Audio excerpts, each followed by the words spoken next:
Assalamualaikum warahmatullahi wabarakatuh. Perkenalkan, nama saya Muhammad Faris dengan NIM 118223614. Saya berasal dari kelas keempat. Saya membuat video ini sebagai tugas akhir saya untuk mata kuliah Komunikasi Interpersonal II 2100. Nah, pada video kali ini, saya akan membahas tentang AI. AI, atau yang lebih kita kenal sebagai Artificial Intelligence, itu merupakan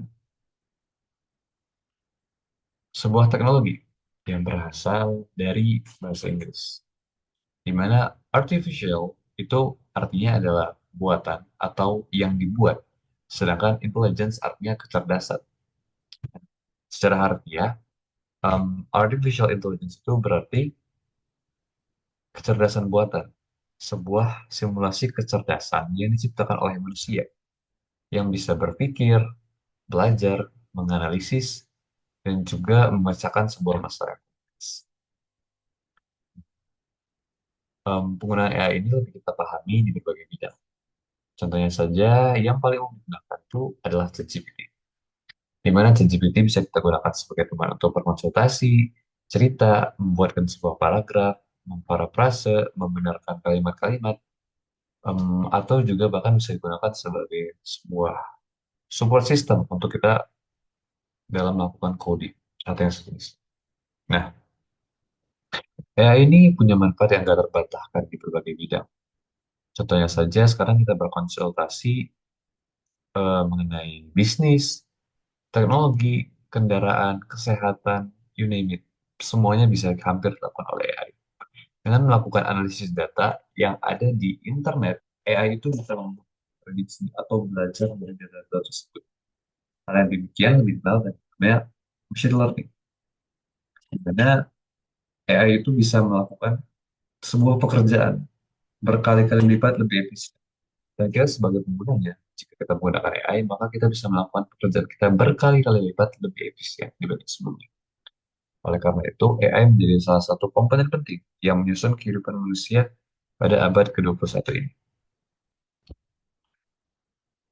Sorry. Bagaimana AI itu mempengaruhi kehidupan kita? Seperti yang kita tahu, sekarang mahasiswa banyak sekali menggunakan AI baik untuk memparafrase, mencari ide, mereview ulang esai mereka, atau bahkan mengecek plagiarisme, juga membantu mereka dalam coding. Banyak sekali manfaat AI dalam kehidupan sehari-hari. Jangankan mahasiswa, dosen pun begitu, ibu rumah tangga pun begitu, anak SMA pun begitu. Semua orang menggunakan AI dalam kehidupan mereka sehari-hari. Dan dibanding menjadi sebuah alat, AI itu lebih dianggap sebagai sebuah konsultan atau teman bicara. Tempat kita bertanya, sebuah entitas serba tahu, tanpa emosi, dan juga tanpa perasaan. Itulah AI. Bahkan terkadang orang lebih nyaman untuk bertanya kepada AI daripada kepada orang lain.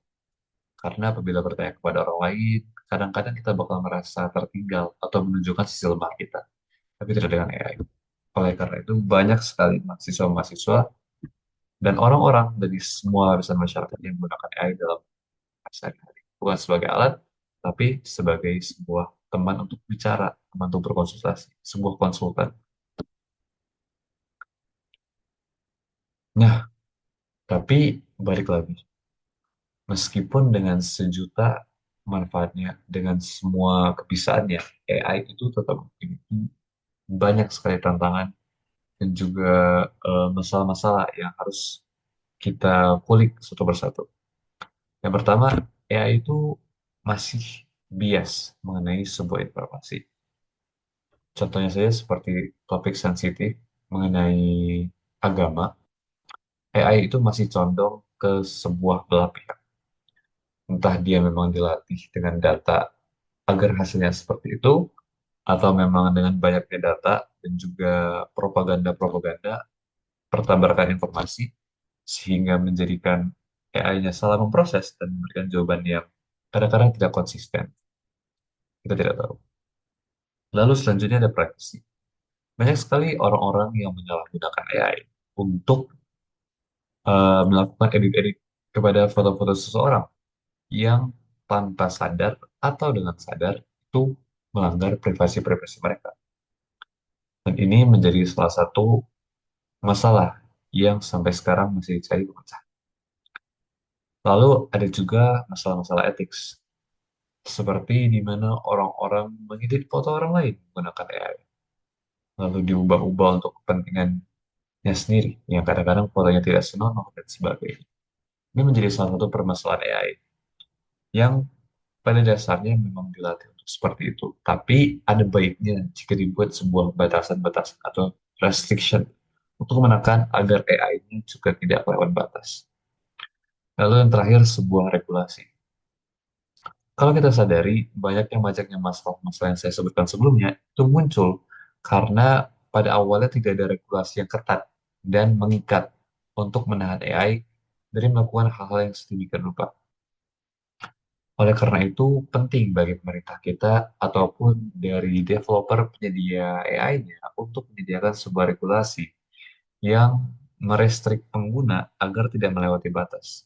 Contohnya saja, apabila pengguna akan melewati batas-batas tertentu atau telah melewati batas-batas tertentu, maka akun pengguna akan dibekukan atau AI tidak akan bisa lagi bekerja kepadanya, entah itu melalui email, IP address, device, dan sebagainya. Nah, karena itu, hal ini bisa ditangani dan penggunaan AI akan menjadi lebih baik, mulai dari etik, juga secara batasan-batasan moral masyarakat kita sekarang. Lalu, mohon maaf, ini sepertinya slide sedikit terganggu.